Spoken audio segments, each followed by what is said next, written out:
And hello everyone, and here we are with the answers to the Star Pupil Leavers quiz, June 2020. So, the first question, and I showed you this landmark, and there's another picture of it, and that was the Eiffel Tower, which is in Paris. So question 1, Eiffel Tower in Paris. Question 2 was the maths question. What is 5 squared? So squared, 5 times 5 is 25. Question 3, I asked you where the largest lake in the British Isles was, and it's actually Lough Neagh, which is here in Northern Ireland. If you ever look at a map of Northern Ireland, you'll see Lough Neagh in the middle, and that is the largest lake in the British Isles. Question 4 was a history question, in which year was and where was Harold II of England defeated by William the Conqueror? That was at the Battle of Hastings and in 1066. Question 5, frogs, toads, snakes, crocodiles and lizards, and they're all examples of reptiles, so they all are under the class of reptiles. Question 6, that music question, who had that hit with Someone You Loved? And that was Lewis Capaldi, I think probably one of the best-selling records of last year. The question 7 about the children's laureate Cressida Cowell, and she is most famous for How to Train Your Dragon.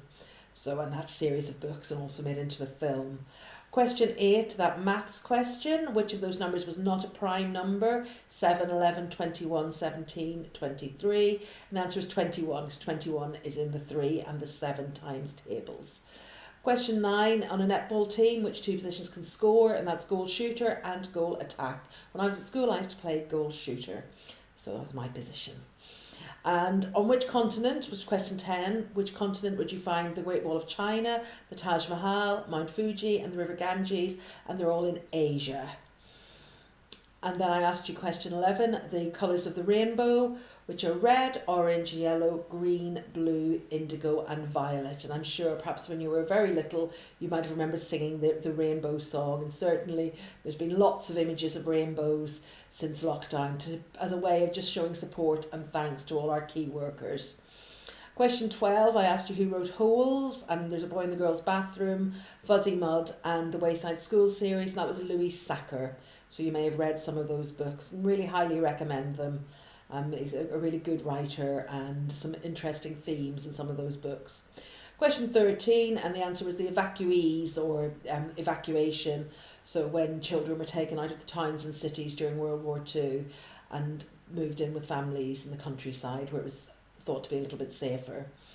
Question 14, yes, in fact it is true that male penguins guard and incubate the eggs while the female penguin collects food, although not so much the emperor penguins but all the other species of penguins.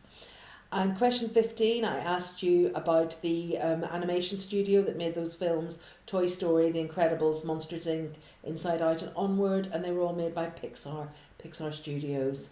Question 16, the word that mimics the sound like crash and bang and boom. So that's onomatopoeia, or they're onomatopoeic words, and I'm sure you've come across that in your poetry. Question 17, those football stadiums which are not in London.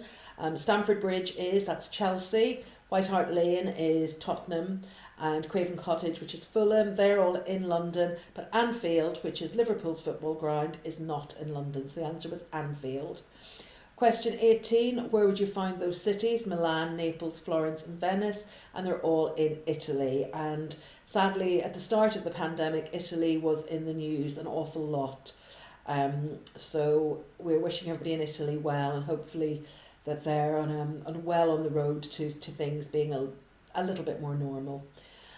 And question 19, in the game of rounders, the name for the member of the opposing team who stands behind the batter, and that's the backstop. And when I used to teach rounders, it was always nobody wanted to be the backstop, but it's actually a really essential member of the team. So the backstop is the answer to question 19. And question 20, I showed you this symbol and I asked you what it meant. And you will, I'm sure, have seen this symbol, and you maybe have done assemblies and will have done some topics about fair trade. So that's the fair trade symbol. So when you see that symbol, you know that the product and the person selling it has been given a fair price for it. And question 21, that art question, the three primary colours are red, blue and yellow. And some artists will only use those colours, and some art teachers will only let you have those colours, and you can mix all your other colours using red, blue and yellow. And question 22, and I asked you which of those products was the oldest, soap, paint or chocolate. And it's actually paint. And I suppose if you think about it, if we think about cave paintings and those sort of very ancient sort of discoveries, paint goes back 40,000 years, soap 6,000 years, and chocolate is relatively new. It's only been around for about 2,000 years. So again, maybe something you could do a little bit of research on. Chocolate's a great topic, and there's lots of things you can find out about chocolate, not just eating it. And question 23, and I asked you which TV programme Alex Humphrey, Shanika Paris and Jenny Lawrence present, and they're all on BBC Newsround. They're not the only presenters, but they're all presenters on BBC Newsround. And question 24, that recent hit by Dua Lipa with the line, "If you want to believe that anything could stop me," is from Don't Start Now. And I'm sure you've sung that song in the car, or you're familiar with that song. Question 25, I asked you in tennis, when both players get to 40. In a game of tennis, players start with love, then it's 15 points, 30 points and 40 points. And if both players have got 40 points, then that is deuce, D-E-U-C-E. So you'll hear that term if you watch a game of tennis. And sadly, one of my favourite things to do over the summer is watch Wimbledon, and that's sadly not going to happen this year. So maybe next year, hopefully next year. Then question 26, and it was about the year 2008, when many of you will have been born. And the David Williams book, which came out in 2008, and I couldn't believe actually that it was around this long, was of course A Boy in a Dress. So he wrote about the boy in a dress. And question 27, about 2009, and the sixth Harry Potter book, which the film of which came out in 2009, was Harry Potter and the Half-Blood Prince. So again, been around for a long time, those films. And the final question, that maths question, and I told you that by law, every pupil should be in school for 190 days a year. And so if you were in primary school for 7 years and everything else being equal, then you would have spent a total of 1,330 days at school, which actually I think didn't sound that much actually when you think about it. So think of all the things you've done and achieved in 1,330 days. It's really quite phenomenal. So there you go, those were the answers to the questions. I wonder how you got on. Do let me know your scores. It's always really interesting to see how people did. And as I said in the previous video, really all it remains for me to say is just to wish you all the very best for the future. I say I'm sure none of us will forget the late spring and the summer term of 2020, that's for sure.